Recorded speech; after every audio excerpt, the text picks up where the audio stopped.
Hi everyone, this is a second tutorial for UV mapping. It's a little bit different than the one I just did previously.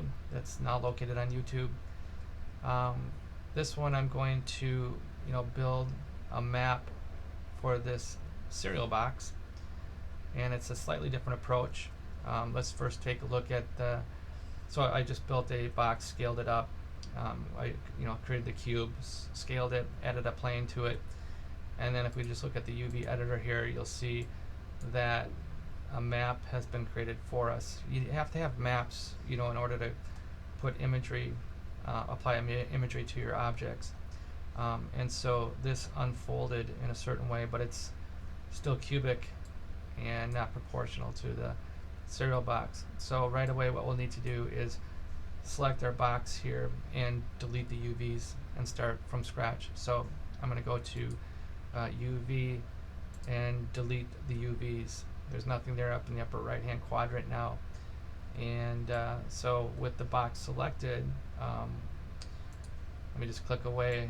If I select back on it, UVs are gone, but the big step here, and the most important one, is to what we call zero out the values so we can kind of start all over. And in order to do that, we need to go to the modify pull down menu now and select freeze transformations.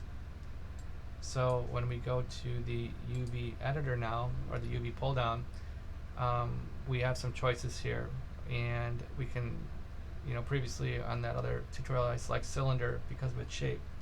I'm not going to use planar here because we're not mapping onto one plane. What we're going to do is select automatic, and you'll see a bunch of planes go around our CerealBox, and those are just projecting the different sides of our box. The important thing is that in our UV editor now our polygons are proportionate to the CerealBox.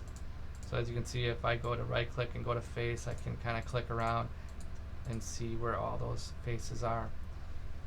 So now if I were to select all of these, I can save these out now as a template for Photoshop. And the way you do that is you go to polygon pull down menu within the UV editor, go to UV snapshot. I'm going to browse a location for this. I'll set it to my desktop, and I'm going to give it a name, and I'll call this B_map1. I'll just save that, and I'm going to put it at about 1,000. I have 1,024 for your X and 1,024 for your Y. It shouldn't be any lower than that, and it shouldn't probably be any higher than 3,000. And then image format would be typically JPEG. So everything's set up correctly there, and if I hit OK, it's going to save this template here as a certain file type JPEG and allow us to go into Photoshop and add some imagery to it. So I'm going to go into Photoshop now, and I'm going to close this file out here.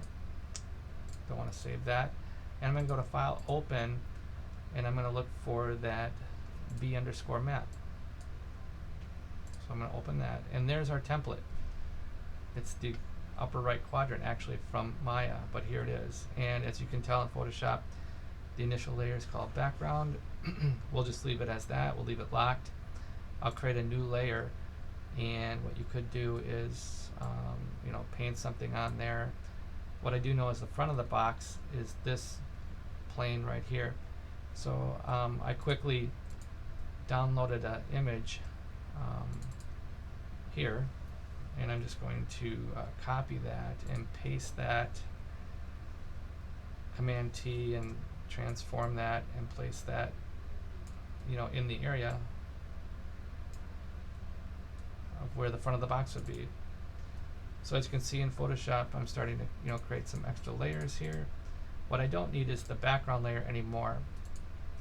So if I turn this off, now I can go to well, I would finish these other sides, but I don't need to do anything else to it right now. Turn off the background layer, go to export out as. Here you can select PNG or JPEG. I'm going to go to JPEG, and I will export that to my desktop again, and I'll just call this test b_map1_test, and save that to my desktop and export that. Okay, then we'll go back to Maya here, and what we want to do is to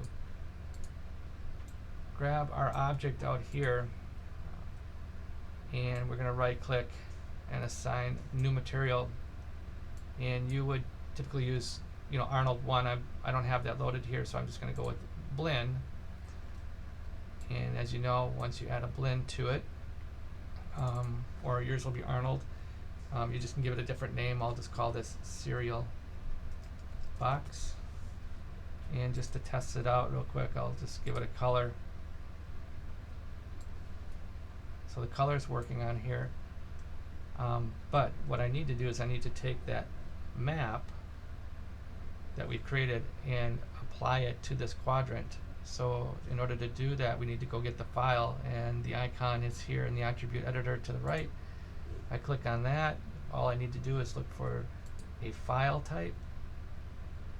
There's no file yet. We need to go get it. So I click on the yellow folder in the attribute editor, and I called it b_map1test. I open that.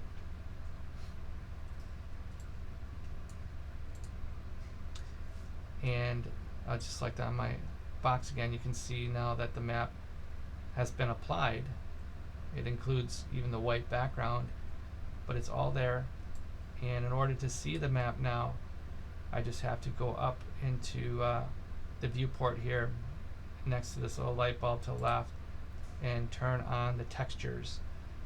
A lot of times as you're working, you may not want to see all your textures. It might get a little confusing when you're modeling, so you can always turn those off. But in order to see all your maps, you need to turn that on.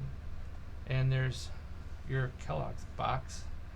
If I bring this around, you can see that the other face has that red squiggly line.